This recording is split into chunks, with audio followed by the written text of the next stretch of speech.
என்பது தமிழ் சமூகத்தில் கொண்டாடப்பட்டு கொண்டே இருக்கும். ஆக இது ஒரு சமூகத்தினுடைய ஒரு அசைவாக இந்த விழாக்களை நான் பார்க்க வேண்டும். அப்படித்தான் நம்ம ஒரு சயின்டிபிக்கா நான் ஒரு அறிவியல் பூர்வமாக இயங்குகின்ற ஒரு இனமாக இருந்து வருகிறோம். அந்த அடிப்படையில் தான் நம்ம எது புத்தாண்டு என்று நாம் கணக்கெடுக்கின்றோம். ஆனால் இதையெல்லாம் மாற்றி அவர்கள் சித்திரைக்கு கொண்டு செல்லக்கூடிய வேலையை செய்கிறார்கள். அதாவது சூரியனை அடிப்படையாக கொண்ட கால கணக்கை கொண்டிருக்கக்கூடிய ஆரிய வகைப்பட்ட அந்த வழிபாட்டு முறை அல்லது அந்த கணக்கியல் முறை, அந்த நாட்காட்டி முறையும், சந்திரனை அளவுகோலாக வைக்கக்கூடிய தமிழர் முறையும், இந்த இரண்டு முறைகளினுடைய குழப்பத்தில் தான் இவை இன்றைக்கு சித்திரையா அல்லது தையா என்கின்ற பிரச்சனை வந்திருக்கிறது. தமிழர் முறைப்படி பார்த்தால் சந்திரன், அந்த வகையில் பார்த்தால் தை முதல் நாள் தான் தமிழ் புத்தாண்டாக இருக்கிறது என்பதை உறுதியாக நாம் சொல்ல முடியும். ஏனென்றால் இது அறிவியல் பூர்வமானது. ஒரு ஆண்டு தொடக்கம் என்பதை எதை வைத்து செய்வார்கள் என்றால், அந்த சமூகத்தினுடைய உற்பத்தி கால அளவு எந்த காலகட்டத்தில் முடிகிறது, எந்த காலகட்டம் தொடங்குகிறது என்ற அடிப்படையாக தான் வைத்து சொல்வார்கள். கால அளவை வைத்து சொல்லுவார்கள். எகிப்து மக்களுக்கு புத்தாண்டு என்பது அவர்கள் நைல் நதியிலே எப்பொழுது அறுவடை முடிகிறதோ, அந்த டெல்டாவிலே எப்பொழுது அறுவடை முடிகிறதோ அதை வைத்துத்தான் செய்வார்கள். ஒவ்வொரு இடத்திலும் ஒவ்வொரு காலம், அதாவது மக்கள் இயற்கையை தான் முதலிலே கொண்டாடினார்கள். அதற்கு பிறகுதான் கடவுள் எல்லாம் வருகிறது.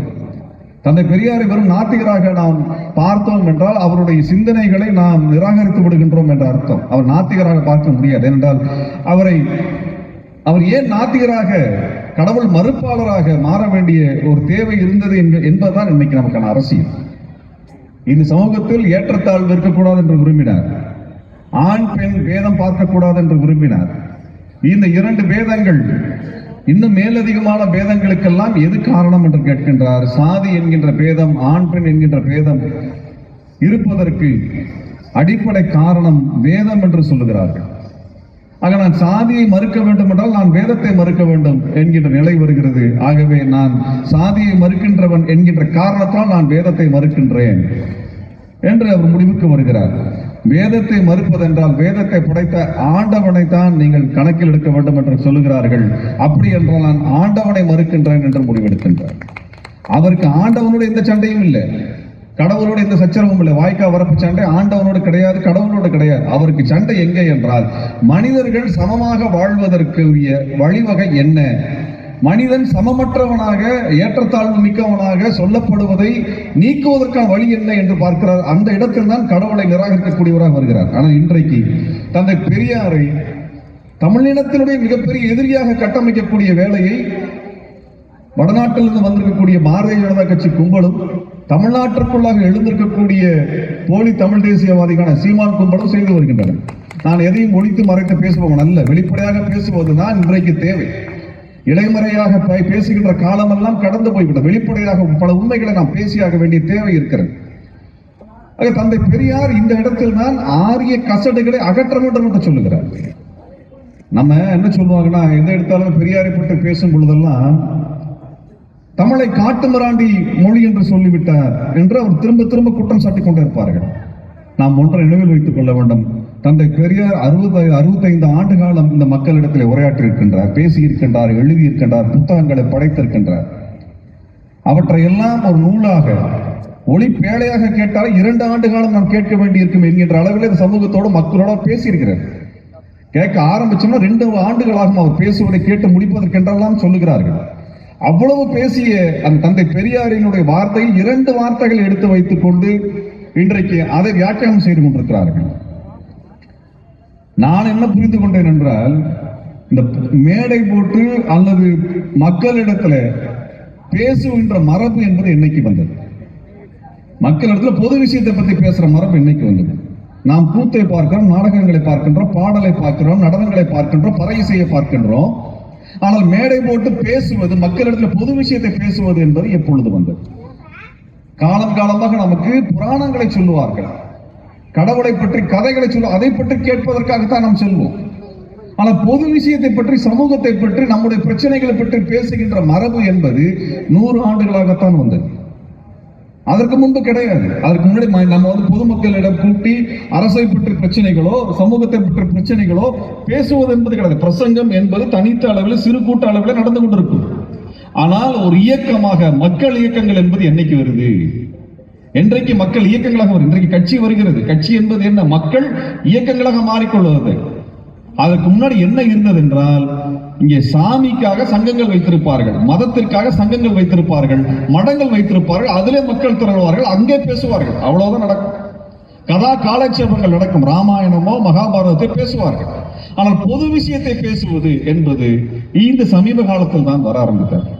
அந்த காலகட்டத்தில் தந்தை பெரியார் நம்மிடத்தில் இருக்கக்கூடிய மூட பழக்க வழக்கங்களை பற்றி பேசுகிறார்.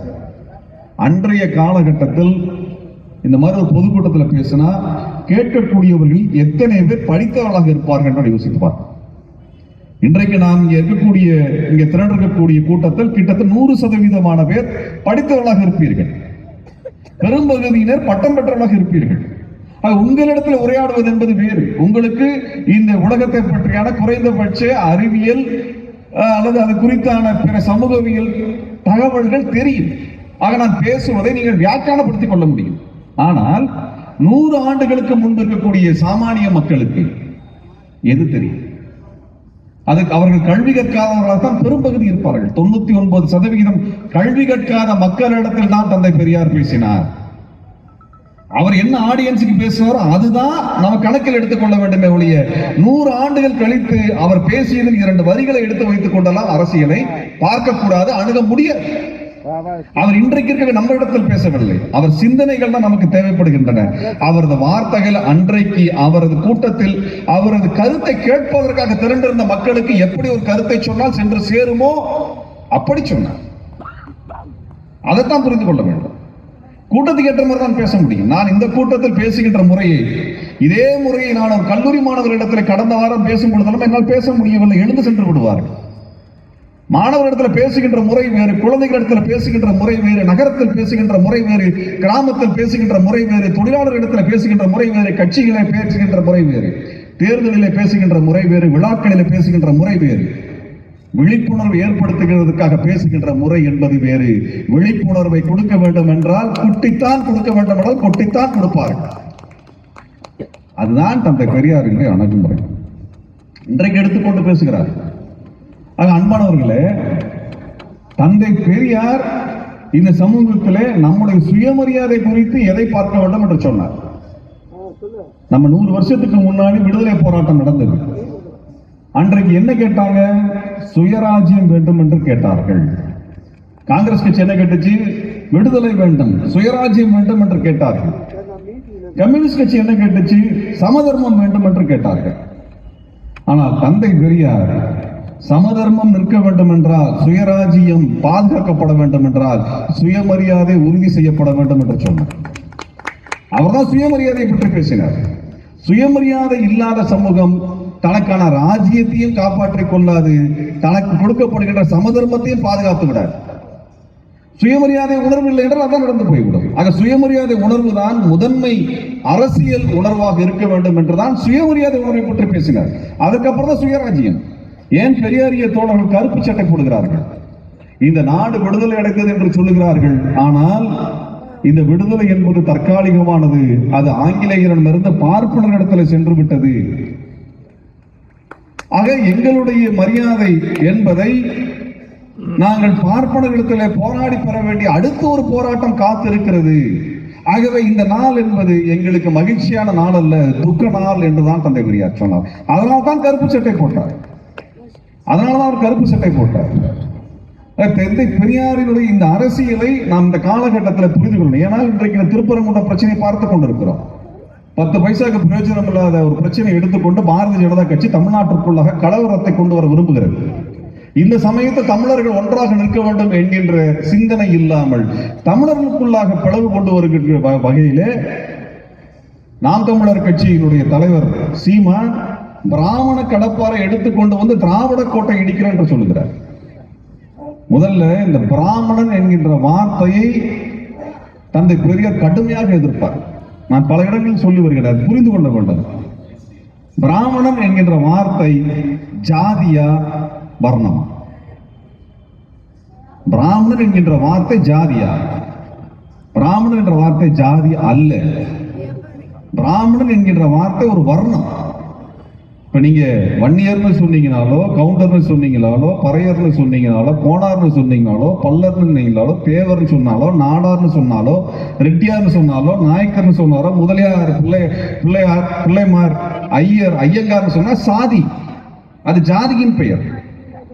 ஆனால் பிராமணன் என்பது வர்ணத்தின் பெயர். ஐயர் என்றால் அவருடைய நம்பிக்கை சார்ந்த விஷயம், அது அவர் நம்பிக்கை சார்ந்த விஷயம். அவர் சிவனை கும்பிடக்கூடியவராக இருப்பார், சைவ வழிபாட்டு முறையை சார்ந்தவராக இருப்பார். ஐயங்கார் என்றால் வைணவ முறையை சார்ந்தவராக இருப்பார். அது வடகலை முறையோ தென்கலை முறையோ அவர் அதனுடைய நம்பிக்கை சார்ந்த விஷயமாக இருக்கும்.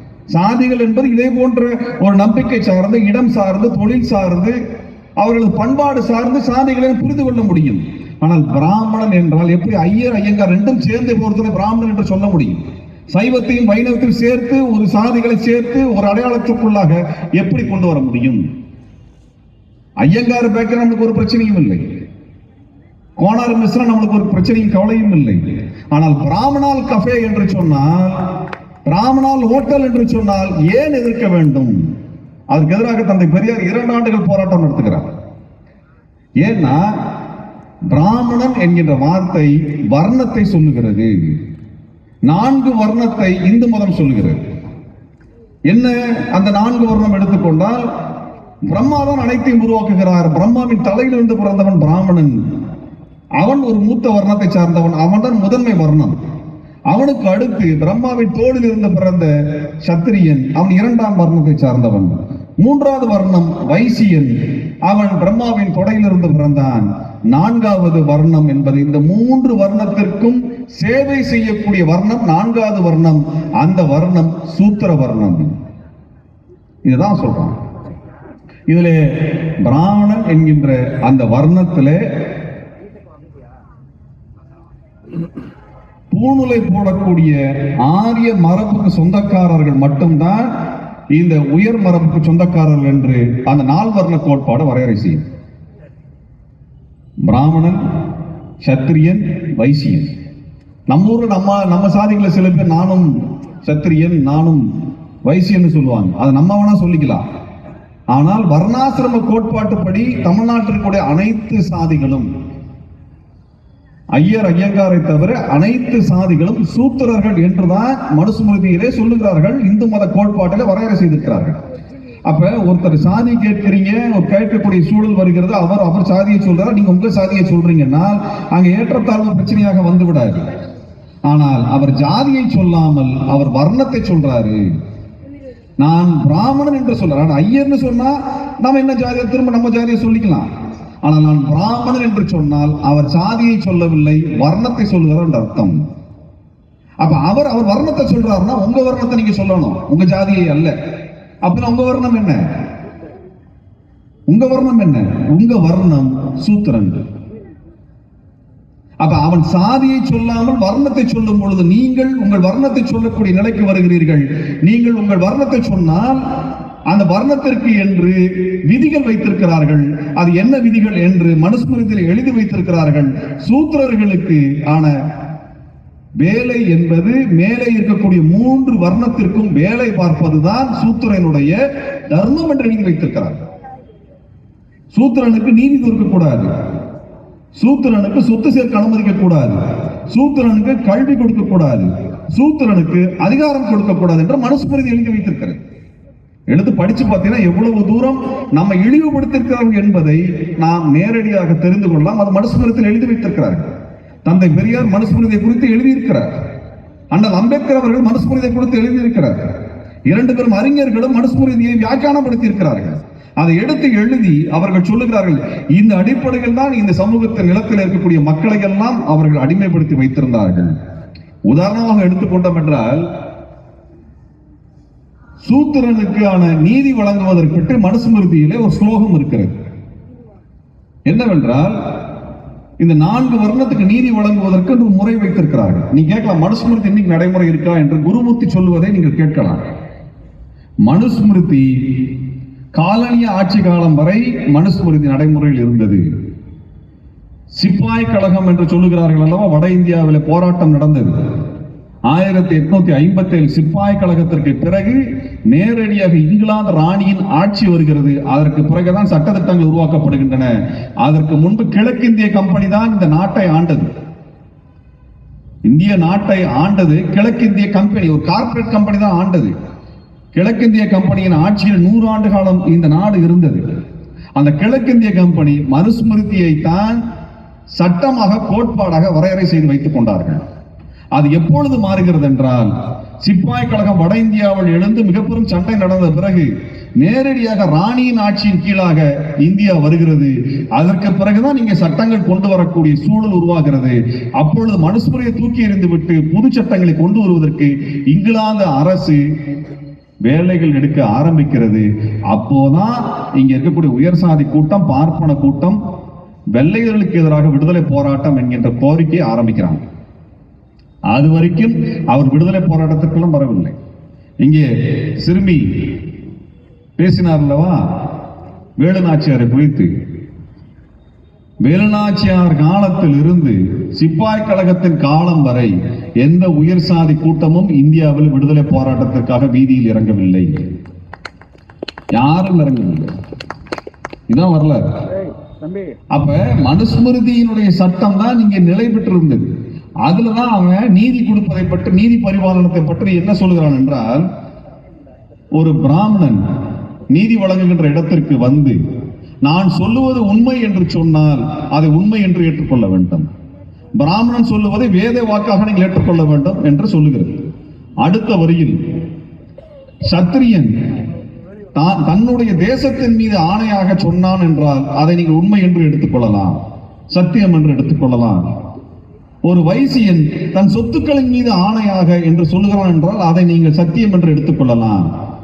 சூத்திரன் என்று வரும் பொழுது நன்கு பழுக்க காய்ச்சிய ஒரு இரும்பு கம்பியை அவன் கையிலே கொடுத்து அவனை பிடிக்க சொல்லி அதன் பிறகு அவன் கையை விரித்து பார்த்தால் அவன் கையில், உள்ளங்கையில் காயம் இல்லை என்றால் மட்டும்தான் அவன் சொல்லுவது உண்மை என்று நீங்கள் ஏற்றுக்கொள்ள வேண்டும் என்று மனுஸ்மிருதி எழுதி வைத்திருக்கிறது. நன்கு பழுக்க இரும்பை காய்ச்சி கையிலே கொடுத்து அதன் பிறகு அவன் கையில் காயம் இல்லை என்றால் மட்டும்தான் அவன் சொல்லுவது உண்மை என்றால், சூத்திரர்கள் உண்மையை சொல்ல மாட்டார்கள். ஆகவே அவர்களுக்கு தண்டனை கொடுக்க வேண்டும், அவர்கள் நீதி பரிபாலனை தேவையில்லை என்று சொல்லுகிறார்கள். சூத்திரனுக்கு நீதி தருவது ஒரு நீதிபதியின் வேலை இல்லை என்று மனுஸ்மிருதி சொன்னதைத்தான் மதுரையினுடைய உயர் நீதிமன்றத்தினுடைய நீதிபதியும் சொல்லி இருக்கிறார். மனுஸ்மிருதியை தான் கடைபிடித்திருக்கிறார்கள். ஒரு பார்ப்பனன் ஒரு சூத்திரனை கொலை செய்து விட்டால் ஒரு தவளையை கொன்றதற்கு என்ன தண்டனையோ அந்த தண்டனை தர வேண்டும் என்று எழுதி வைத்திருக்கின்றான். மனுஸ்மிருதியில் இருக்கிறது, எடுத்து படித்து பாருங்க. இப்படிப்பட்ட ஒரு நம்பிக்கைகள் கொண்ட இந்த சமூகத்தில் இந்த பிராமணன் என்று சொல்லப்படுகின்ற இந்த வர்ணத்தினுடைய ஆதிக்கத்தை எதிர்த்து சண்டையிட்டு அதை வென்றவர் தந்தை பெரியார். அப்படி சொல்லப்படுகின்ற அந்த வார்த்தை, பிராமணன் என்கின்ற வார்த்தை என்பது வர்ணத்தின் அடிப்படையில் நம்மை இழிவாக கருதப்படுவது. சாதிக்குள்ளாக ஏற்றத்தாழ்வை நிர்ணயம் செய்வது வர்ண கோட்பாடு. அந்த வர்ண கோட்பாட்டை வைத்து தான் அவர்கள் என்ன சொல்றான், ஐ எம் பிராமணன் பேசுறான். அப்படின்னா நம்ம என்ன சொல்றோம், ஐ எம் சூத்திரன் என்று சொல்ல முடியுமா? அப்படி என்றால் நீங்க நால்வர்ண கோட்பாடை ஏற்றுக்கொள்கின்ற அர்த்தம். சீமான் நால்வர்ண கோட்பாடை ஏற்றுக்கொண்டு விட்டார். அவரை பொறுத்தவரை பிராமணனுக்கு சேவை செய்ய வந்த ஒரு அடிமை. அவர் சீமான் அடிமையாக இருப்பதை பற்றி எனக்கு எந்த கவலையும் இல்லை. அதை பற்றி எனக்கு எந்த கவலையும் இல்லை. ஆனால் இந்து மத வேத கோட்பாடு என்ன சொல்லுகிறது? இந்து மத வேத கோட்பாடு, நீங்கள் இந்து மதம் என்று எடுத்துக்கொண்டால் நாம் கும்பிடுகின்ற அம்மனும் ஐயனாரும் நாட்டார் தெய்வங்களும் குல தெய்வங்கள் எல்லாம் இந்து மதம் என்று நம்புகிறீர்கள். இல்லை, இது இந்து மதத்திற்கு நேர் எதிரான மரபை கொண்டது. நம்முடைய அம்மன் கோவிலோ ஐயனார் கோவிலோ நம்ம குலதெய்வ வழிபாட்டு முறையோ நாட்டார் வழிபாட்டு முறையோ இந்து மதம் அல்ல. இந்து மத கோட்பாட்டிற்கு நேர் எதிரான மரபு கொண்டது. நம்மளுக்கு எல்லாம் புரிய மாட்டேங்குது. இன்றைக்கு நாம் என்ன சொல்றோம் என்றால், இந்து மதம் என்பது வேதத்தை ஏற்றுக்கொண்டவர்கள் மட்டும்தான் இந்து மதத்தை கோட்பாட்டாளர்கள், இந்து மத நம்பிக்கை கொண்டவர்கள். இஸ்லாம் என்று எடுத்துக்கொண்டால் அதற்கு குர்ஆன் இருக்கிறது வழிகாட்டுவதற்கு, கிறிஸ்தவர்களுக்கு பைபிள் இருக்கிறது. இந்து மதத்துக்கு என்ன இருக்கிறது என்று கேட்டால் அவர்கள் பகவத்கீதை எடுத்து சொல்லுவார்கள். இன்னும் சில பேரை கேட்டால் அவர்கள் வேதம் என்று சொல்லுவார்கள். வேதத்தை மரபாக ஏற்றுக்கொண்டவர்கள், வேத வாக்கை ஏற்றுக்கொண்டவர்கள் இந்து மத கடவுளை ஏற்றுக்கொள்ள மாட்டார்கள். சங்கராச்சாரியார் எந்த கோயிலுக்கும் போய் சாமி கும்பிட மாட்டார். ஏனென்றால் சங்கராச்சாரியார் வேதத்தை மட்டும்தான் கடவுள் என்று ஏற்றுக்கொள்ளக்கூடியவர். நமக்கு இதெல்லாம் புரியாது. எத்தனை பிரிவுகள் இருக்குது என்று நமக்கு தெரியாது. ஒவ்வொரு பிரிவும் ஒவ்வொரு பண்பா, ஒவ்வொரு பின்ன ஒரு நம்பிக்கையை கொண்டது. ஒவ்வொரு பிரிவுக்கும் நடுவில் சண்டைகள் இருக்கிறது. ஒவ்வொரு பிரிவு இன்னொரு பிரிவுக்கு எதிராக இருக்கிறது. இது ஒரு மதத்தினுடைய உட்பிரிவுகள் என்று அவர்கள் சொல்லுகிறார்கள். பிஜேபி சொல்லுகிறது இல்லை, ஒவ்வொன்றும் வேறு வேறு நம்பிக்கை கொண்டவை. முருக வழிபாடு என்பது முற்றிலும் வேறானது. முருக வழிபாட்டு முறைக்கும் இவன் பேசுகின்ற இந்து மதத்திற்கும் தொடர்பு கிடையாது, எந்த தொடர்பும் கிடையாது. நாம் சங்கராச்சாரியார் எடுத்துக்கொள்ளும். காஞ்சியில் இருக்கக்கூடிய சங்கராச்சாரியார் உண்மையில் கும்பகோணத்தில் இருந்தவர். அவர் காஞ்சிக்கு வந்தவர் அல்ல.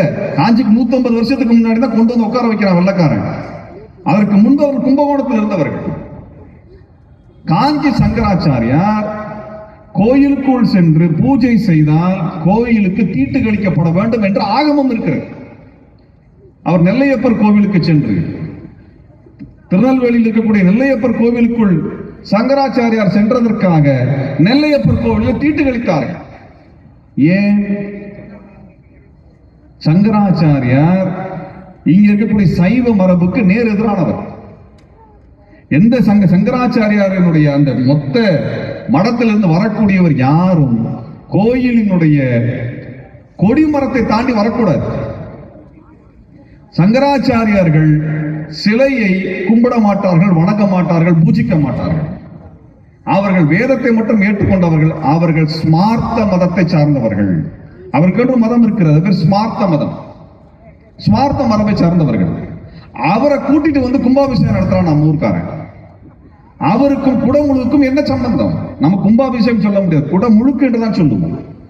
தமிழர் முறையிலே, வணங்குகின்ற முறையிலே தண்ணீர் என்பதுதான் நமக்கு மிக முக்கியமானது. குளிர்ச்சி என்பதுதான் முக்கியமானது. நாம் குடமுழுக்கு என்று சொல்லுவோம். நீரிலே தான் நாம் ஒரு பொருள் நாம் வழங்குகின்ற பொழுது நீரை தான் நாம் படைகளாக வைப்பது வழக்கம். அவன் நெருப்பை படைகளாக வைப்பான். அவன் நெருப்பை படைகளாக வைப்பான். அவனுக்கு ஓமகுண்ட வளர்த்தாதான் வேலை நடக்கும். இந்த ஓமகுண்ட கதையே ஒரு பெரிய கதை. கல்யாணத்துல கொண்டு வந்து பாப்பானை உட்கார வச்சு ஓமகுண்டத்தை வளர்த்துறோம். ஓமகுண்டம் எப்படி வந்துச்சு?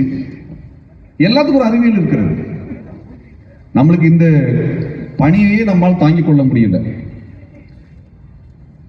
இந்த ஆரியர்கள் என்று சொல்லப்படுகின்ற இந்த பார்ப்பனர்கள், அவர்கள் ஈரானுக்கு மேல இருந்து வரக்கூடியவர்கள், ஆசியாவிலிருந்து வரக்கூடியவங்க. அங்க குளிர் தான் பிரதானம். அந்த குளிர்ல அவன் கேம்ப் ஃபயர் போட்டு, விறகு போட்டு, அந்த நெருப்பை சுத்தி உட்காந்து பேசுறது அவன் வழக்கம். அவன் குளிருக்கு நெருப்பை சுத்தி உட்காந்து பேசுற மரபை தான் இன்னைக்கு நம்ம கல்யாண மண்டபத்துக்குள்ள கூட்டு உட்கார வச்சு அவன் ஓமகுண்டத்தை வளர்த்து உட்கார வச்சுட்டு இருக்கோம். ஏற்கனவே ஊர்ல வெயில் இருக்கிற பொழுது வீட்டுக்குள்ள யாராவது ஓமகுண்டத்தை வளர்த்தவானா? சயின்டிபிக்கா அது?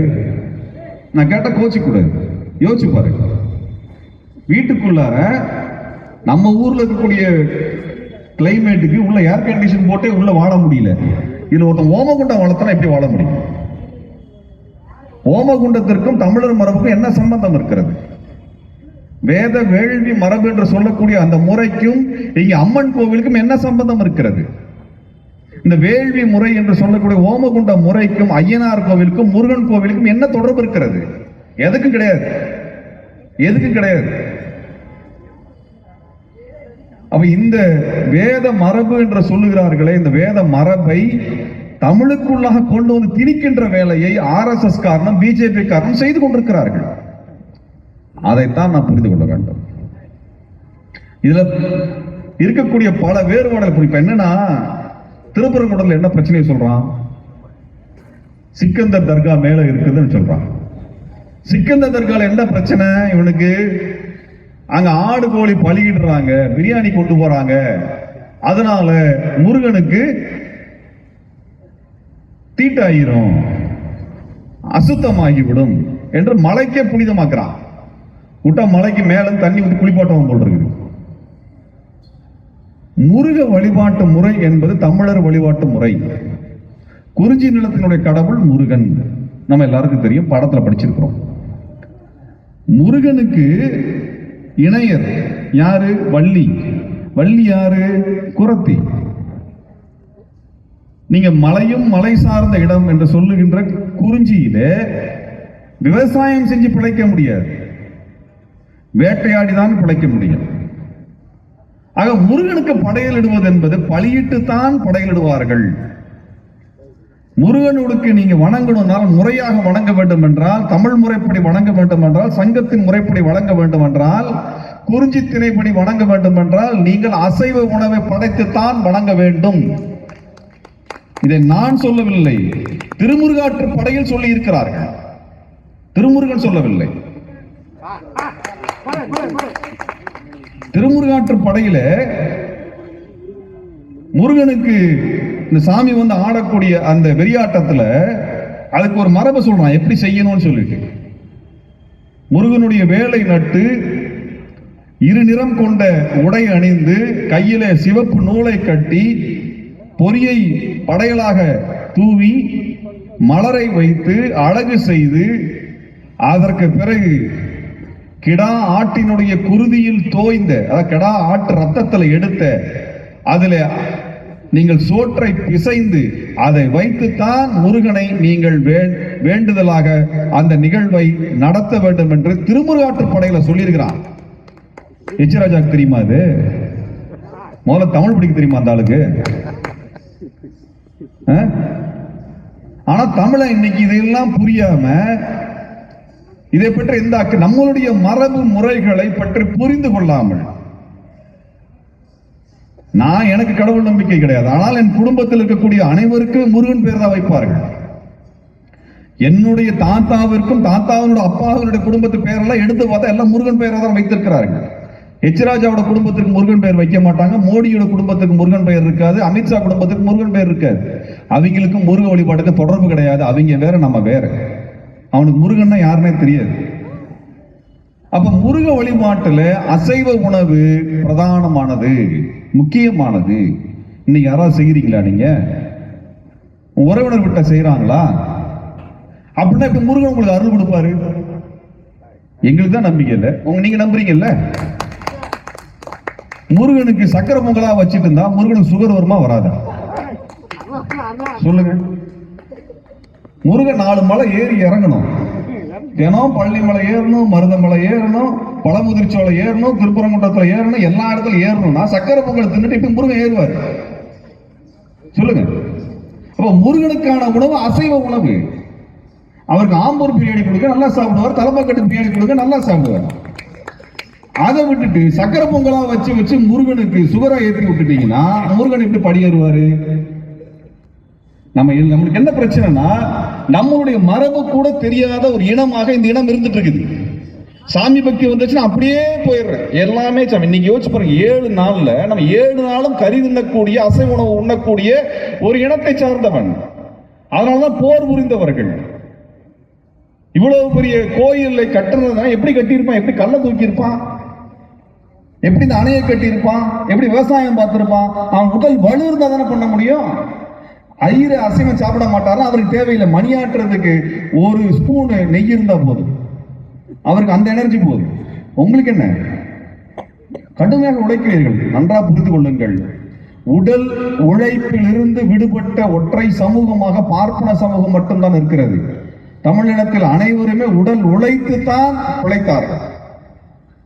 உடல் உழைப்பிலிருந்து விடுபட்ட சமூகம் அந்த சமூகம். அவர் உடல் உழைப்பில் ஈடுபடக்கூடாது என்பது அவர்கள் சாஸ்திர சம்பிரதாயத்தை எழுதி வைத்தார்கள் என்று சொல்லித்தான் அவர் உடல் உழைப்பில் ஈடுபடுவது இல்லை. 100 ஆண்டுகளுக்கு முன்பு கும்பகோணத்துக்கு அருகில் இருக்கக்கூடிய 2 பார்ப்பனர்கள் விவசாய வேலை செய்தார்கள் என்ற காரணத்தினால் ஜாதியிலிருந்து வெளியேற்றப்பட்டார்கள். பிராமண சமூகத்திலிருந்து நீக்கம் செய்யப்பட்டார்கள். அவர்கள் அந்த ஊருக்கு சங்கராச்சாரியாரை சென்று சந்தித்து எங்களை மீண்டும் நீங்கள் சாதியில் சேர்த்துக் கொள்ள வேண்டும் என்று சொன்ன பொழுது சாஸ்திரங்களிலே, சம்பிரதாயங்களிலே, ஸ்மிருதிகளிலே பார்ப்பனர்கள் விவசாயம் செய்யக்கூடாது என்று சொல்லியிருக்கின்ற அந்த விதியை மீறிய காரணத்தினால் உங்களை மீண்டும் நான் சாதியில் சேர்த்துக் கொள்ள முடியாது என்று தள்ளி வைத்து விட்டார். இது வரலாறு. அவனுக்கு உடல் உழைப்பு தேவையில்லை, அதனால அசைவ உணவு தேவையில்லை. நம்மளுக்கு என்ன பிரச்சனை? இன்னைக்கு வாரத்துல 6 நாள் அசைவம் சாப்பிடக்கூடாதுங்கிறதுக்கு ஏத்த மாதிரி விழா வச்சுக்கிட்டு இன்னைக்கு வெள்ளிக்கிழமை, இன்னைக்கு சனிக்கிழமை விரதம், இன்னைக்கு வியாழக்கிழமை மட்டும்தான் ஃப்ரீயா இருந்தது. அதுக்கும் வந்து ஒரு சாமியை கொண்டு வந்துட்டாங்க, பாபா. அவர் ஒரு பாய், அவர் ஒரு இஸ்லாமியர். அவரை இந்து சாமியா மாத்தி அவருக்கு ஒரு விரதம் வச்சு வியாழக்கிழமையும் இருந்தது, வியாழக்கிழமை சாப்பாடும் இல்லாம போச்சு. இப்ப கிட்டத்தட்ட ஏன் எல்லா இடத்துல அசைவ ஹோட்டல் அதிகமாயிருச்சுன்னா வீட்டுல சமைக்கிறது இல்லை, வீட்டுல சமைக்கிறது இல்லை. வீட்டுல சஷ்டி விரதம் சொல்லி போட்டு இந்த சாம்பார் சாதமா போட்டு சாவடிக்கிறாங்க. நம்மால வந்து 7 நாள் கறி சாப்பிட்டு பழக்கப்பட்டாங்க, அதனால வெளியில போய் சாப்பிட்றோம். அதனாலதான் அசைவ ஹோட்டல் அதிகமாயிருச்சு. சென்னையில் போய் பாருங்க, தெரு தெருக்கு அசைவ ஹோட்டல் அதிகமா இருக்கு. நம்மளுடைய வழக்கத்தை ஏன் மாத்துறீங்க? நீங்க சாமி கும்பிடாம போங்க, அது உங்க நம்பிக்கை சார்ந்த விஷயம். பண்பாட்டில் என்ன பிரச்சனை உங்களுக்கு? அவ பண்பாடை எடுத்து நம்ம ஏன் திணிக்கணும்? நம்ம ஏன் திணிக்கணும்? ஒண்ணும் இல்லைங்க. ரொம்ப நுணுக்கமா பார்க்க வேண்டிய விஷயம் என்னன்னா, இந்த திருப்பரங்குன்றத்துல தீபம் ஏற்றுறது எங்க ஏத்துறாங்க? மலை மேல இருக்கக்கூடிய பிள்ளையார் கோவில் ஏற்றுகிறார்கள். முருகனுக்கு பிள்ளையார் கோவில்ல தீபம் ஏத்துனா என்ன பிரச்சனை? இது யாரும் கேட்கல, இது யாரும் கேட்கல. இப்ப பிள்ளையார் கோயில்ல தானப்பா தீபம் ஏத்திருக்கிறாங்க. நீ மசூதியில் ஏத்துனாதான் பிரச்சனை பண்ணணும். என்னப்பா ஏன் சாமிக்கு அவன் மதத்துல போய் நீ அந்த அவன் ஏரியாவில் போயிட்டு நீ வந்து விளக்கேத்துறன்ட்டு? நீ முருகனின் இந்து மத கடவுள்னு சொல்ற, பிள்ளையார் இந்து மத கடவுள்னு சொல்ற. இன்னும் சொல்லப்பட 2 பேரும் அண்ணன் தம்பி வேற சொல்லி ஏமாத்திட்டு இருக்கிற என்ன? அதுல பிள்ளையார் கோவில்ல போய் தீபம் ஏத்துறதுனால முருகனுக்கு என்ன பிரச்சனை? முருகன் வந்து கம்ப்ளைண்ட் பண்ணாரு எச்ராஜாவட்டையும், அந்த நீதிபதி ஒருத்தர் இருக்கிறார், அவர்கிட்டையும் வந்து தட்டி எழுப்பி எனக்கு இங்க ஏத்தக்கூடாது தான் சொன்னாரு. எனக்கு அண்ணனுக்கு வாய்க்கா வரப்பு சண்டை இருக்குது, ஞான பழத்தை ஏமாத்தி பிடிக்கிட்டு போயிட்டாரு, அதனால ஏத்தக்கூடாதுன்னு சொன்னாரா? முருகன் சொல்லலையே. அப்ப பிள்ளையார் கோவிலில் ஏற்றுவதில் என்ன சிக்கல்? அதுதான் முக்கியம். பிள்ளையார் கோவில் தீபம் ஏற்றும் அளவுக்கு முருகனுக்கு யோகியதை இல்லை என்று பிஜேபி சொல்லுகிறது. அதை புரிந்து கொள்ளணும். அதைத்தான் அந்த நீதிபதி சொல்லியிருக்கிறார்கள். அவங்களுக்கு படிப்பது ஆரிய கடவுள் பிள்ளையார்.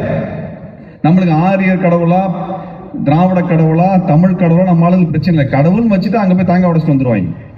நம்மளுக்கு எங்க இருந்து ஆசீர்வாதம் கிடைச்சாலும் ஒன்றும் பிரச்சனை இல்லை. நம்ம கேட்க வேண்டிய விஷயம் என்னன்னா, ஆரிய கடவுளாகிய பிள்ளையார் கோவிலில் சூத்திர கடவுளாகிய முருகனுக்கு ஏன் தீபம் ஏத்துறேங்கிறதாப்பா நீதிபதி கேட்டார். அதான் அர்த்தம். சாமிநாதன் வந்து கேட்கட்டும், விளக்கு நான் கேட்கிறேன். நான் நேர சாமிநாதன் கேட்கிறேன், எனக்கு என்ன பிரச்சனை? எனக்கு ஒரு சிக்கலும் கிடையாது. நீதி கேட்க வேண்டவங்க கேட்க வேண்டியதான். முருக கடவுளுக்கு பிள்ளையார் கடவுள் இருக்கக்கூடிய அந்த கோவிலிலே, பிள்ளையார் கோவில் வாசலிலே தீபம் ஏற்றுறதுல நீதிபதிக்கு என்ன பிரச்சனை? இந்து முன்னணிக்கு என்ன பிரச்சனை? பிஜேபிக்கு என்ன பிரச்சனை? எச்ராஜாக்கு என்ன பிரச்சனை? இது தமிழ் சமூகம் கேட்கணும். எதுக்கு தர்காட்ட போய் ஏத்த சொல்ற? தர்காட்ட போய் ஏத்த சொல்ற எதுக்கு? இன்னொரு முக்கியமான விஷயம் புரிஞ்சுக்கணும். தர்கா என்பது முழுக்க முழுக்க இஸ்லாமியர் மட்டுமே வணங்கக்கூடிய இடம் நம்பிட்டு இருக்கிற நம்மால். தர்கா என்பது தமிழ் மரபுக்கு சொந்தமானது. இறந்தவர்களை வணங்குகின்ற முறை இஸ்லாமியர்களுக்கு கிடையாது. ஆனால் மூத்தோரை வணங்குகின்ற முறை தமிழர்களுக்கு உண்டு. அதுதான் குலதெய்வ வழிபாட்டு முறை. குலதெய்வங்கிறது என்னது? மூத்தோர் வழிபாடுங்கிறது என்னது? நம்மளுக்கு முற்பிறவி அடுத்த பிறவி கதையெல்லாம் கிடையாது. இந்து மதத்தில் சொல்வதை போல முற்பிறவி அடுத்த பிறவி கதை, சொர்க்கம் நரகம் கதையெல்லாம் நம்மளுக்கு கிடையவே கிடையாது. முற்பகல் செய்யின் பிற்பகல் விளையும் என்பதுதான் தமிழனுடைய வேத வாக்கு.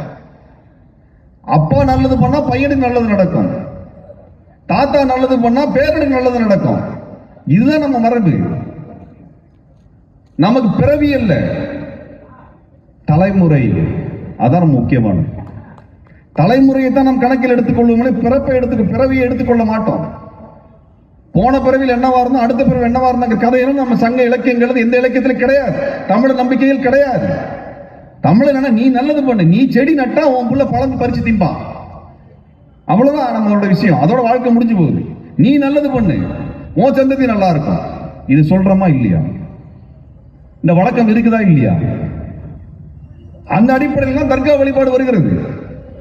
இந்த மண்ணுக்கு மக்களுக்கு நல்லது செய்தவரை மக்கள் வணங்குகிறார்கள், நன்றியோடு நினைவு கூறுகிறார்கள், அவர்களிடத்தில் வேண்டுதலை வைக்கிறார்கள். எனக்கு உடம்பு சரியில்லாம போனப்போ என்னுடைய அம்மா அவருடைய அம்மாவிடத்துல வேண்டுகோள் வைத்தார். அவங்க அம்மா அப்ப இல்ல, உயிரோட இல்ல. அவங்க படத்துக்கு முன்னாடி வச்சு மரியாதை செலுத்தும். அவங்க விட வேண்டுதல் வைப்பாங்க. எல்லா வீட்லயும் அதானே நடக்குது. இறந்து போன முன்னோர்கள் இடத்துல தான் வேண்டுதல் வைக்கிறோம். அப்படிதான் தர்கா வழிபாட்டு முறை. நீங்க தர்காக்குள்ள போய் பாருங்க. நாகூர் தர்காக்குள்ள இருக்கிறதுல பெரும்பாலான ஆட்கள் இஸ்லாமியர் அல்லாதவர்கள். நீங்க நாகூர் தர்காக்கு சந்தனக்கூடு தரக்கூடியது தமிழ் சமூகத்தில் ஒரு சாதி அதுக்கு பொறுப்பெடுத்துக் கொள்ளும். ஏர்வாடி தர்காவுக்கு ஒரு சாதி பொறுப்பெடுத்துக் கொள்ளும். இங்க இருக்கக்கூடிய ஒவ்வொரு தர்காவுக்கும் இருக்கக்கூடிய விழாவில சந்தனக்கூடு தரக்கூடியவர்கள் ஒவ்வொரு சாதிகளும் பொறுப்பெடுத்துக் கொள்வார்கள். சந்தனக்கூடு முடிந்த பிறகு அந்த சந்தனத்தில் ஒரு பகுதியை எடுத்துக்கொண்டு போய் வீட்டுல வச்சிருப்பான், வணங்குவான்.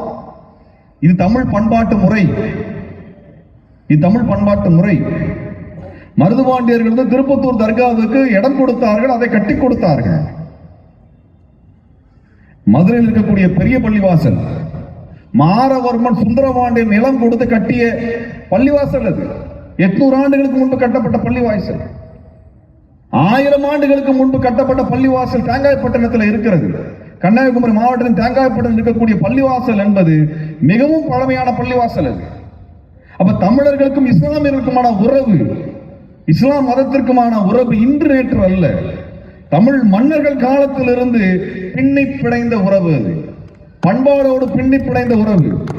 எவனோ ஒருத்தன் நாகப்பூர்ல இருந்து, குஜராத்ல இருந்து, உத்தரப்பிரதேசல இருந்து எவனோ ஒருத்தன் இங்க வந்து நமக்குள்ளாக தமிழர்களுக்குள்ளாக மத ரீதியாக பிளவுபடுத்த வேண்டும் என்றால் அடித்து விரட்டப்பட வேண்டியது வடநாட்டு கும்பலைத்தான்.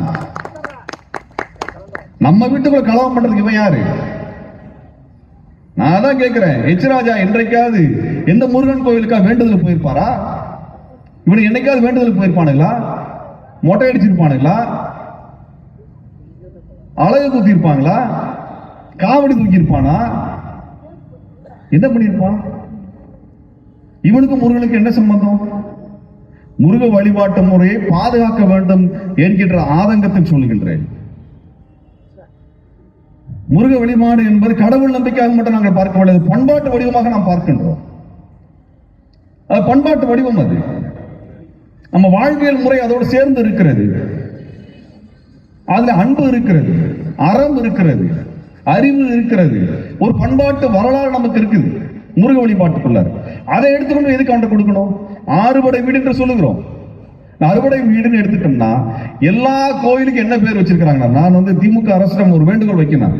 இந்து அறநிலையத்துறையில இந்த அறுபடை வீடுகளுக்கு சுப்பிரமணிய சாமி திருக்கோள்னு வச்சிருக்கிறான். இங்க தமிழர் சங்க இலக்கியங்கள்ல முருகன் பெயர் இருக்கிறது. முருகனுக்கு எத்தனையோ பெயர் இருக்கிறது, எத்தனையோ அருமையான பெயர்கள் இருக்கின்றன. ஆனா சுப்பிரமணியன் என்ற பெயர் கிடையாது, சுப்பிரமணிய சாமி என்ற பெயர் கிடையாது. அது சமஸ்கிருத சொல்லாக இருக்கிறது, பார்ப்பனரின் சொல்லாக இருக்கிறது. பார்ப்பனர்கள் ஐயரு யாரும் முருகன் பேர் வைக்க மாட்டான், வடிவேல்னு பேர் வைக்க மாட்டான், பழனின்னு பேர் வைக்க மாட்டான், குமரன் பேர் வைக்க மாட்டான், செந்தில் பேர் வைக்க மாட்டான், சரவணன் பேர் வைக்க மாட்டான். ஆனா சுப்பிரமணியன் பேர் வைப்பான். ஏனென்றால் சுப்பிராமணன், சுப்பிராமணன், பிராமணனின் சூத்திரன் முருகன், சூத்திர பிராமணன் தான் முருகன் அப்படின்னு பேர் வச்சிருக்கிறான். அதையும் நம்ம தலையில் தூக்கிட்டு இந்த மலத்தை தலையில் தூக்கி கொண்டு திரிகிறது தமிழிடம். அது எப்படி சுப்பிரமணிய சாமி கோவிலாக இருக்கும்? அது முருகன் கோவில், அது முருகன் கோவில். அதுதான் பேர் வைக்க வேண்டும். எந்த இடத்துல நம்மளுக்கு சுப்பிரமணியன் என்ற பெயர் இருக்கிறது? திருமுருகாற்றுப்படை என்று தானே பெயர் இருக்கிறது. அவன் இந்த கந்தன் மலைன்னு ஒரு படம் எடுத்தானுங்க, காமெடி படம், திருப்பரங்குன்றத்தை வச்சு கலவரம் பண்றதுக்காக. அப்ப கூட முருகன் மலை என்று பெயர் வைக்க வேண்டும் என்று விரும்பல. தெளிவா இருக்கிறான் அவன், நம்மால் தான் வீக்கா இருக்கிறான். அன்பானவர்களே, இன்றைக்கு நமக்கு நடக்கக்கூடிய நெருக்கடி என்பது பண்பாட்டு நெருக்கடி. பண்பாட்டு நெருக்கடி. நம்ம சாமி எது, அவன் சாமி எதுன்னு புரிஞ்சு, ரெண்டு வேற வேற சாமி. எப்படி இஸ்லாமுக்கும் கிறிஸ்தவருக்கும் வேறுபாடு இருக்கிறதோ, எப்படி இஸ்லாமுக்கும் முருக வழிபாட்டுக்கும் வேறுபாடு இருக்கிறதோ, அதுபோல இந்து மதத்திற்கும் தமிழர் வழிபாட்டு முறைக்கும் வேறுபாடு இருக்கிறது. ரெண்டு வேற வேற, ரெண்டும் ஒன்று அல்ல. நீங்க கும்பிடக்கூடிய அம்மனோ அல்லது குலதெய்வ வழிபாட்டு முறைகளோ, ஐயனார் கோவிலோ, முருகன் கோவிலோ இந்தியாவில் வேற எந்த மாநிலத்திலும் கிடையாது. அப்புறம் எப்படி நம்மளும் அவனு இந்து? எப்படி 2 பேரும் இந்து? அவன் வழிபாட்டு முறை நமக்கு நேர் எதிரான முறை. நீங்க எல்லாரும் இதுல பெரும்பாலும் நீங்க கடவுளை கும்பிடக்கூடியவர்களுக்கு, கடவுள் நம்பிக்கை கொண்டவர்கள் இருக்கிறீர்கள், கோவிலுக்கு சென்று வரக்கூடியவர்களாக இருக்கிறீர்கள். கோயிலுடைய கட்டுமானத்தை எடுத்துக்கொள்வோம். பெரிய கோபுரம் இருக்கும். கோபுரத்தை தாண்டி தான் நீங்க உள்ள போவீங்க. அப்புறம் தேங்காய் உடைக்கக்கூடிய இடம் இருக்கும். அதற்கு பிறகு நீங்க பாத்தீங்கன்னா என்ன இருக்கும்? ஒரு பெரிய கொடிமரம் இருக்கும். என்ன மூலவரோ மூலவருக்கு ஏற்ற கொடிமரத்தை வைத்திருப்பார்கள். அதுக்கு ஏற்ற ஒரு கொடிமரம் இருக்கும். அந்த கொடிமரம் கூட நீங்க அண்ணாந்து பார்த்திருக்க மாட்டீங்க. அதற்கப்புறம் வாகனம் இருக்கும். மூலவருக்கு ஏற்ற வாகனம் இருக்கும். வாகனத்தை கடந்து நீங்க போனீங்கன்னா துவாரபாலகர் இருப்பார்கள். கருவறைக்கு வெளியிலே 2 பாதுகாவலரை போல 2 துவாரபாலகர் இருப்பார்கள். அதற்கு பிறகு கருவறை இருக்கும். நான் என்ன கேட்கிறேன்னா, இந்த கோபுரத்தை தாண்டி உள்ள போகும் பொழுது தேங்காய் உடைக்கிறீங்கல்ல, அந்த இடத்துக்கு பேர் என்ன? அந்த இடத்துக்கு பேர் என்ன? அடுத்த முறை கோயிலுக்கு போறப்ப நீங்க தயவு செஞ்சு பார்த்தாகணும். பலிபீடம் பேரு. தேங்காய் உடைக்கிறதுக்கு எதுக்கு பலிபீடம் பேரு? தேங்காய் உடைப்பதற்கு எதற்கு பலிபீடம் பேர் வச்சிருக்கிறான்? அது அங்க பலி கொடுக்கப்பட்ட இடம். ஆடு கோழி பலியிடுவதற்காக வைக்கப்பட்ட இடம். அதை பார்ப்பனர்கள் கைப்பற்றிய பிறகு ஆடு கோழி பலியிடுவது என்பது நீக்கப்பட்டு அங்க தேங்காய் உடைக்கிறத வச்சுட்டான். நீங்களும் தேங்காய் உடைச்சிட்டு இருக்கிறீங்க. அவனுக்கு தேங்காய் உடைச்சா தேங்காய் சட்னியை வச்சு சாப்பிடுவான். ஆடு கோழி பலியிட்டா நம்ம சாப்பிடுவோம். அப்ப உங்களோட கோயில அவன் திருடிட்டு போயிருக்கிறான். இது இன்னைக்கு இல்லைங்க, 1300 வருஷத்துக்கு முன்னாடி அப்பருக்கும் சம்பந்தருக்கும் ஆரம்பித்த சண்டை. அப்பர் சைவ மரபை சார்ந்தவர், ஞான சம்பந்தர் சைவ மரபை சார்ந்தவர். அப்புறம் 2 பேத்துக்குள்ள சண்டை வரும். நீங்க பாத்தீங்கன்னா சைவ மதம் என்பது ஒற்றை மதம் அல்ல. சைவ மரபுல தமிழ் மரபு சைவம் என்பது வேறு, வடநாட்டு சைவம் என்பது வேறு. தமிழ் சைவம் என்பது கபாலிகம் என்று பெயர். கபாலி ஈஸ்வரர், கபாலீஸ்வரர் என்று சொல்லப்படுகின்ற அந்த கபாலிக சைவம் தான் தமிழர்களுடைய சைவ மரபு. நீங்க சென்னையில் இருக்கக்கூடிய மயிலாப்பூர் கோயிலுக்கு கபாலீஸ்வரர் என்று பெயர். அந்த கபாலிக சைவ மரபினுடைய அடையாளமாக கபாலிக கோவில் இருக்கிறது. அதான் அந்த கோவில். ஆனால் எந்த பார்ப்பனரும் ஐயருமே கபாலின் பேர் வைக்க மாட்டான். நம்மால தான் கபாலின் பேர் வைப்பான். அந்த கபாலிக சைவம் தான் மூத்த சைவம், முதல் சைவம், தமிழ் சைவம். அங்க தமிழ் தான் வேத மொழி. கடவுளுக்கு நீங்க வணங்குதல், பூஜை செய்தல் என்றால் தமிழ் மொழியில் தான் செய்ய வேண்டும். அதான் கபாலிக சைவம். ஆனால் தமிழை நீக்கிவிட்டு வேதத்தை கொண்டு வருகிறார்கள், சமஸ்கிருத மரபுகளை கொண்டு வருகிறார்கள். அப்பொழுது சைவம் என்பது வேறாக மாறுகிறது. அது காளாமுக சைவம், பாசுமத சைவமாக மாறுகிறது. சம்பந்தர் காளாமுக சைவத்தை சார்ந்தவர், வேத மரபுகளை ஏற்றுக்கொண்டவர். அப்பர் தமிழ் முறை ஏற்றுக்கொண்டவர். 2 சைவம் வேறு வேறு, 2 சைவ மரபுகளும் வேறு. தமிழ் சைவ மரபு வேறு. இவர்கள் சுந்தரர், இந்த ஞான சம்பந்தர் வந்த சைவ மரபு என்பது வேறு.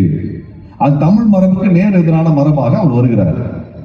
அதனால இன்னைக்கு ஞான சம்பந்தரை கொண்டாடுவார்கள். அப்பரை பற்றி அதிகம் பேச மாட்டார்கள். திருநாவுக்கரசரை பற்றி எல்லாம் பேச மாட்டார்கள்.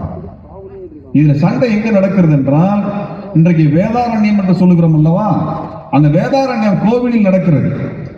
அது மூடப்பட்ட அந்த கோவில் கபாலிக கோவில். அந்த கபாலிக கோவில் கதவுகளை பதிகம் பாடி திறக்க வேண்டும் என்கின்ற போட்டி நடக்கிறது அப்பருக்கும் சம்பந்தருக்கும். அப்பர் பதிகம் பாடுகிறார், ஆனால் கதவு திறக்கவில்லை. சம்பந்தர் பாடல் பாடிய ஒரு பாடல் கதவு திறந்து மூடுகிறது. ஆகவே இந்த கோவில் என்பது சம்பந்தர் வகைப்பட்ட காளாமுக சைவத்தினை கையில் எடுத்துக்கொண்ட கோயிலாக அது மாறிவிடுகிறது.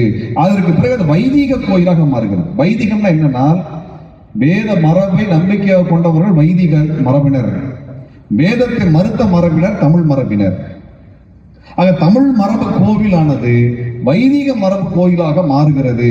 அது வேதாரண்யத்தின் கோவிலிலே இன்றைக்கும் அது புராணமாக இருக்கிறது, இன்றைக்கும் ஆவணமாக இருக்கிறது.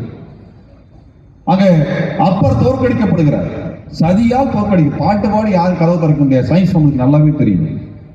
அவர்கள் மறைந்திருந்து அந்த வேலையை செய்கிறார்கள். அப்பர் பாடும்பொழுது கதவு திறக்கவில்லை, சம்பந்தர் பாடும்பொழுது கதவு திறக்க, சிவன் வந்து கதவு திறக்கல. சிவனுக்கு வாட்ச்மேன் வேலையா? சிவனுக்கு வாட்ச்மேன் வேலை கிடையாது. இந்த வேலையை செய்தவர்கள் பார்ப்பனர்கள். அவர்கள் அந்த கோயிலை கைப்பற்றுகிறார்கள். நன்றாக தெரிந்து கொள்ளுங்கள், வேதாரண்யம் என்பது தமிழ் பெயர் கிடையாது. அந்த ஊரினுடைய பெயர் திருமறைக்காடு என்று பெயர். திருமறைக்காடு. அந்த மறை என்றால் மான்கள் மானுக்கு தான் மறை என்ற பெயர். இன்றைக்கு போய் பார்க்கலாம், கோடைக்கரையில் மிகப்பெரிய காடு இருக்கிறது. அங்கு இன்றைக்கு மான்கள் மேய்ந்து கொண்டிருக்கும். கடற்கரையோரத்தில் மான்களை பார்க்கக்கூடிய ஒற்றை இடம் வேதாரண்யத்துக்கு அருகில் கோடியக்கரை. ஆக மறை காடு, மறை என்பதைத்தான் வேதம் என்று மாற்றி இருக்கிறார்கள். காடு என்பதை ஆரியன்யமா மாற்றிருக்கிறார்கள், வேதாரண்யமா மாற்றிருக்கிறார்கள். ஆக தமிழ் பெயரை அவர்கள் சமஸ்கிருத பெயராக மாற்றி அந்த கோயிலை கைப்பற்றினார்கள். அப்படித்தான் திருவண்ணாமலை கோயிலும் கைப்பற்றப்பட்டது, அப்படித்தான் காஞ்சிபுரத்து கோயிலும் கைப்பற்றப்பட்டது, இப்படித்தான் தமிழ்நாட்டுடைய கோவில்கள் எல்லாம் கைப்பற்றப்பட்டன என்பதை நீங்கள் மறந்துவிடக்கூடாது. தமிழ்நாட்டுடைய கோவில்கள் எல்லாம் இப்படித்தான் கைப்பற்றப்பட்டு உங்கள் கையை விட்டு வெளியேறியது. முருகன் கோவில் இப்படித்தான் மாறியது. விஜயநகர பேரரசு காலத்திலே, தெலுங்கு அரசர்கள் காலத்திலே அன்றைக்கு இருந்த படை தளபதியாக இருந்த ஒரு பார்ப்பனன், பழனி கோவில் கூடிய பண்டாரத்தார், பண்டாரம் என்று சொல்லுகிறோமே, பண்டாரம் தான் நம்ம கோவில்ல பூஜை செய்வதற்காக இருக்கக்கூடிய மக்கள். அந்த பண்டாரத்தை வெளியில் அனுப்புகிறார்கள். பண்டாரத்தை வெளியில் அனுப்பிவிட்டு இவர்கள் வைதிக அர்ச்சகர்கள் என்று சொல்லப்படுகின்ற பார்ப்பனர்கள் உள்ளே கொண்டு வருகிறார்கள். இதுதான் சிதம்பரம் கோவிலுக்கு நடக்கிறது. நீங்க தஞ்சை பெரிய கோவிலை பற்றி தெரிந்திருப்பீர்கள், ராஜராஜ சோழன் கட்டியதை பற்றி. சிதம்பரத்தில் அந்த கோவில் இருக்கும் பொழுது தஞ்சையில் எதற்கு ராஜராஜ சோழன் கோவில் எழுப்பினான் என்றால், அவனுக்கு சிதம்பரம் கோவிலுக்குள்ள ராஜராஜ சோழனுக்கு அனுமதி இல்லாமல் போகின்ற காரணத்தினால்தான் அங்கு தஞ்சையில பெரிய கோவிலை எழுப்புகிறான் என்கின்ற வாதத்தை நாம் மறந்துவிடக் கூடாது. அது ஒரு பெரிய கதை இருக்குது.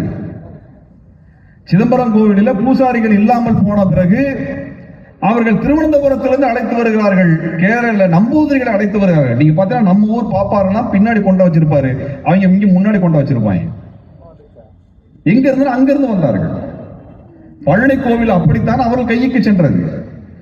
நீங்கள் திருவிதாங்கூர் சமஸ்தானத்தில் இருக்கக்கூடிய கோவிலுக்கெல்லாம் செல்லும் பொழுது சட்டையை கழற்றி விட்டு தான் செல்ல வேண்டும். அப்பொழுதுதான் நீங்கள் பார்ப்பனரா இல்லை என்று பூணலை வைத்து முடிவு செய்வார்கள். அதனால திருச்செந்தூர் கோயிலுக்கு கூட சட்டையை கழட்டிட்டு போகணும். எதுக்கு சட்டை கழட்டணும்? முருகன் கோவணத்தை கட்டி கொண்டிருக்கக்கூடிய பழனியில கூட சட்டத்தை கழட்டி நம்ம போறது இல்லை. திருச்செந்தூர்ல எதுக்கு சட்டை கழட்டணும்? திருவிதாங்கூர் சமஸ்தானத்திற்குள்ளாக இருந்த பொழுது பார்ப்பனர் யார், பார்ப்பனர் அல்லாதவர் யார் என்று தெரிந்து கொள்வதற்காக சட்டை கட்ட சொல்லுவான். ஆனா மரபு இன்றைக்கும் திருச்செந்தூர் கோவில் இருக்குது.